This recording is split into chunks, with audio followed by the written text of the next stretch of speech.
भारत को यूं ही विविधताओं का देश नहीं कहा जाता।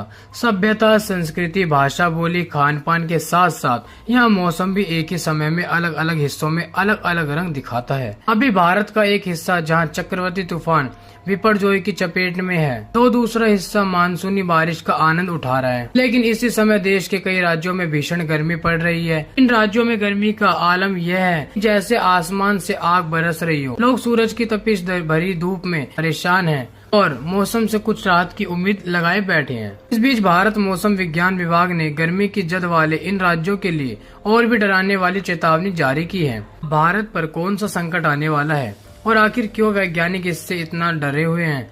क्या यह दुनिया के खत्म होने के संकेत है? इन सभी सवालों के जवाब हम आपको इस वीडियो में देने वाले हैं। लेकिन अगर आपने चैनल को सब्सक्राइब नहीं कर रखा तो सब्सक्राइब जरूर कर ले।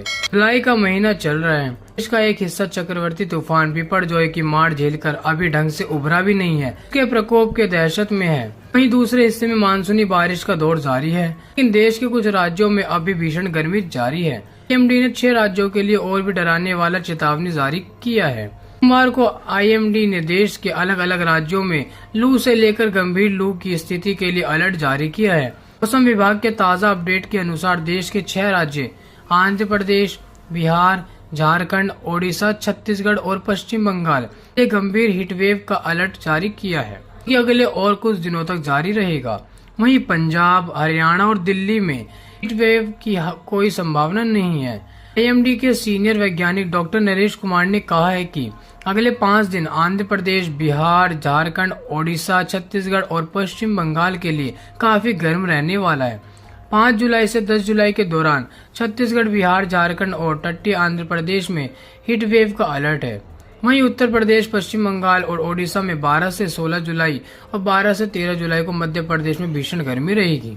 दूसरी तरफ अरब सागर में उठे चक्रवर्ती तूफान बिपरजॉय के कारण मुंबई से लेकर केरल तक तट पर तेज हवाएं चलने और समुद्र के बीच से ऊंची लहरें उठकर किनारे से टकराने की खबरें सामने आई थी।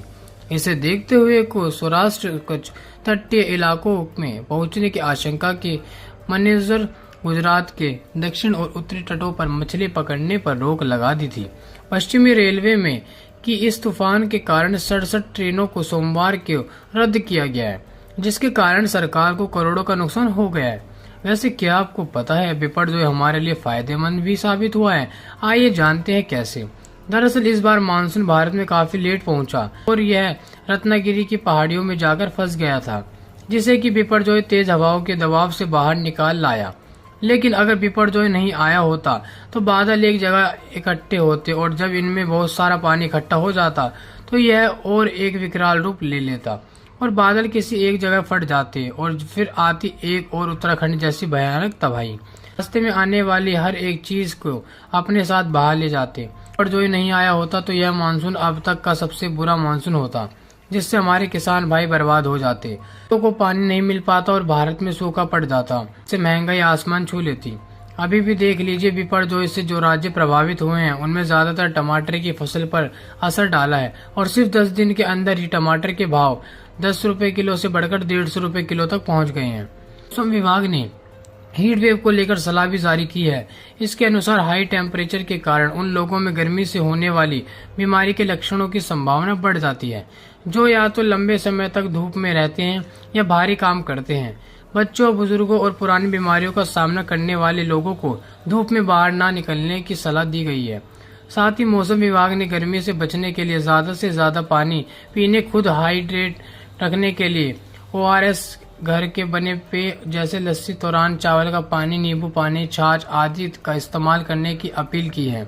गर्मी के संपर्क में आने से बचने और हल्के वजन, हल्के रंग, ढीले और सूती कपड़े पहनने और सिर ढकने के लिए कहा गया है। आज की वीडियो में बस इतना ही। वीडियो अगर पसंद आई हो तो वीडियो को लाइक और चैनल को सब्सक्राइब करना बिल्कुल भी ना भूलें।